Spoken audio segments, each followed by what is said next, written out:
Hello, it's Stephen here, bringing you another interesting video on the night sky, and today we're going to talk about the planet Mercury, and I'm joined once again by my good friend, the astronomer at Glasgow Science Centre, Steve Owens. Hi, Steve. Hi, Stephen. How are you?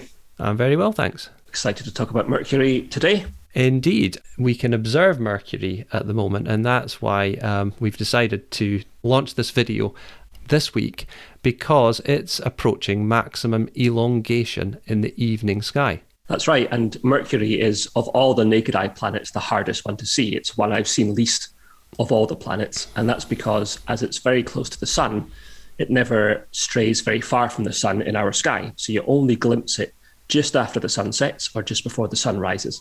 And as you said, at the moment, it's a sunset object.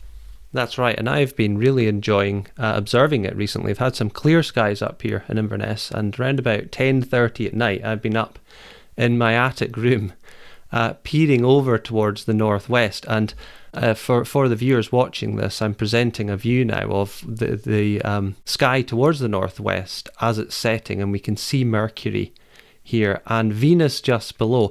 But you really do need good horizons, don't you, Steve, to see Mercury at all?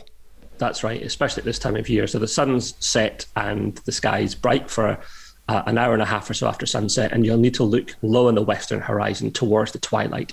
So not only do you need clear horizons, but the sky is still going to be quite bright when you're observing. And in the view that your viewers can see there, Venus is quite clearly significantly brighter than Mercury. Mercury is not one of these planets that stands out. You've really got to hunt it down, don't you? Absolutely. I was talking about that in a recent live stream. People were asking me how to locate it because they couldn't see it naked eye. Now, you can see it naked eye with good eyesight, but for me personally, I always have to scan the horizon with binoculars. So how easy do you find it to pick Mercury out naked eye, Steve? Yes, I have. I have seen it more often naked eye than with binoculars, but it's been, as you say, with very good conditions, very good clear skies, clear horizons, and in deep twilight, so when it's very low on the horizon. So it's I have seen it naked eye many times before, but it appears just like a faint star. Your eye isn't drawn towards it, let's say. Yes, and up here in the further north, we obviously get more extended sunlight. So I wonder why, if that's the case, I tend to always see it when there's still a significant amount of sky glow, or natural sky glow, kind of azure skies is when I tend to see it.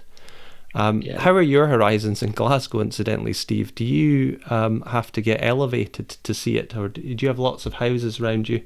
Yeah, so I'm less fortunate than you. I've not seen Mercury in this current elongation at this point, when it's a western sky object in the evening, and that's because it's built up around where I am, so I have to make an effort to leave the house and travel somewhere slightly higher ground into a park and see it, and I haven't yet made that effort, but next time we get clear skies, hopefully I will.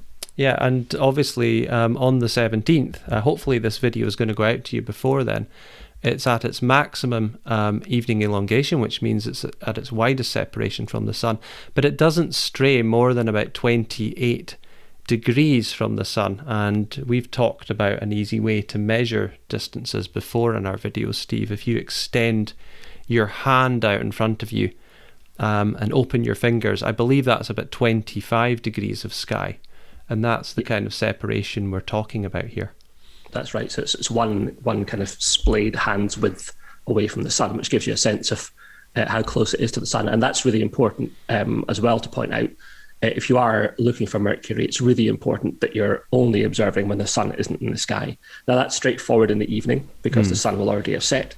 But if you're waiting for a morning appearance of Mercury, which is happening in early July, is the next time it's going to happen, there's always a risk that as you're observing, the sun might rise. And especially if you're using binoculars or a telescope, that could be quite dangerous. So make sure you're taking every precaution. Yes, absolutely. So we're now going to have a closer look at Mercury. I'm going to zoom in here. And what we notice is it has a phase.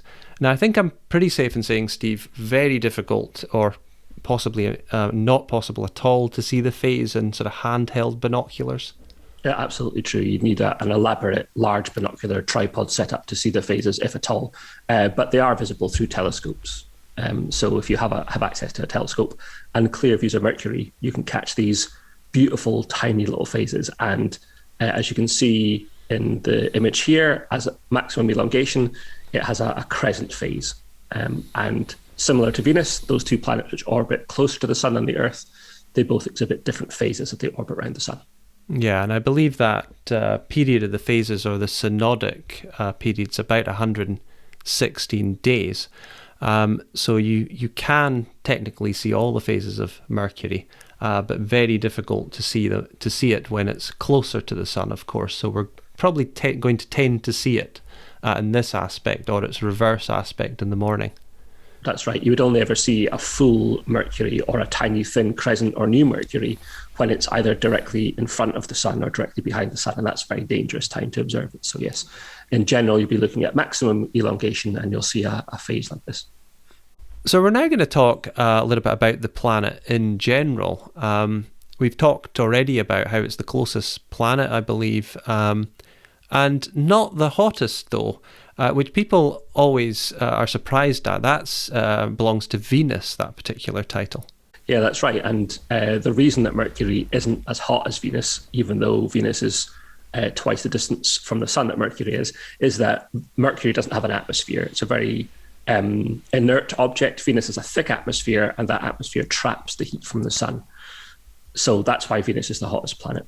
And looking at this view of Mercury just now, it's easily mistakable for our moon. If you were just to show someone a picture of this and ask them to guess what it was, it looks just like the moon. They're very similar objects, inert balls of rock, no atmospheric conditions, no atmosphere at all, no wind, no rain, no weather, nothing to trap the heat from the sun. Yes, and the saturation cratering as well is very interesting. I've been doing quite a few moon watches, and it's amazing what we have been able to discern about the moon's history just by looking at its impacts. And I guess this is indicating to us that Mercury has limited to no geological activity. The fact we're seeing such vast abundances of craters here. If there were volcanoes, if there were some kind of activity beneath the surface that could smooth out the surface either from beneath or from above by volcanic eruptions, then you'd expect smoother areas. We find those on the moon. From deep history on the moon, we find these huge flat mare, these seas, which aren't actually seas, they're just dried up lava plains, but that was due to the moon surface being punctured by a large object, we think, in its deep history, which allowed the then molten core to rise up.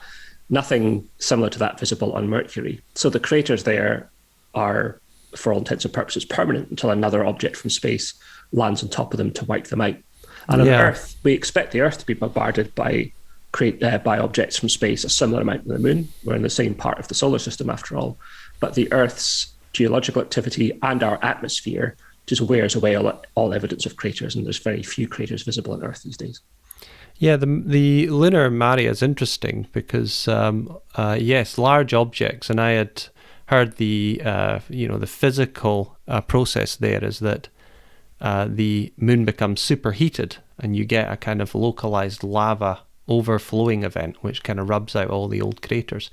Do we know why that wouldn't have been possible on Mercury, though? Surely Mercury would have potentially have been hit by large rocks that could have superheated it. Yes, I suppose it's worthwhile at this point saying that Mercury is one of the planets that we know least about. It's one of the planets we visited least often with spacecraft. So we don't know nearly as much about Mercury as we do about Mars, for example.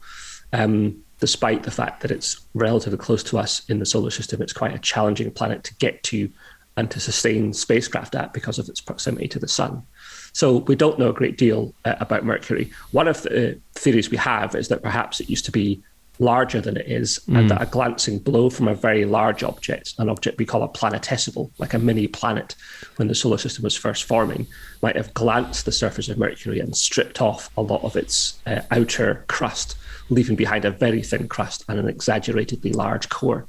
That's what right. We think we have today. Yes, and surveys from the limited missions that have visited Mercury has shown that anomalously large kind of central core. So yeah, I believe that model or that particular theory suggests the original size of Mercury would have been at least twice as large. But yeah, an interesting theory. I believe the planetesimal must have struck it, or would have had to have struck it at a very specific angle to have kind of blown the crust away there and not destroyed the planet. Yeah, so it was a large enough impact to strip away the crust. If it had impacted it more directly, it would have obliterated the planet rather than just stripping some of it off. And what we find when we look at Mercury from orbit, because we have sent spacecraft to orbit Mercury and sent back high-resolution images of its surface, we find evidence that what appears to be the case is that the core of Mercury has contracted and shrunk, leaving behind a crust kind of hovering above it, and that crust has subsequently buckled. And that buckling of the crust has left behind a planet-wide cliff system, set of scarps that surround the planet. You can see close-up images of this dramatic system that we don't see evidence anywhere else in the solar system of anything like this. So it seems to be a unique feature to the planet. And our best theory is that it was due to the planet shrinking ever so slightly as it cooled. So we're now looking once again at a view of the horizon, and I hope that you get out there, you have some clear skies, and you have a look for Mercury in binoculars. Remember to be safe. And if you do miss this maximum evening elongation, there's going to be the maximum morning elongation on the 4th of July, which is about 48 days later. Now that's if you can get up very early in the morning. And after that, Steve, do you know when the next evening max elongation is? Yes, because the evening elongations are much more comfortable for people. We don't have to get up before dawn and go hunting it down. The next evening elongation is the 14th of September when it's at its maximum. But a week either side of that, you get an opportunity to see Mercury if you've got clear skies and a good western horizon. Yes, so the fact it's named after the messenger god, the fleet-footed planet, does mean that we do have more opportunity to see it, albeit it's a very difficult target to see. So I think if people see it, they can definitely count it as a feather in their cap for observing. Absolutely, anyone can go and find Venus if it's up in the sky, but you have to have a real dedication to go and find Mercury. Well, thank you very much for joining me once again, Steve. Thanks, Stephen. Thanks for inviting me. And thank you very much, everyone, for tuning in.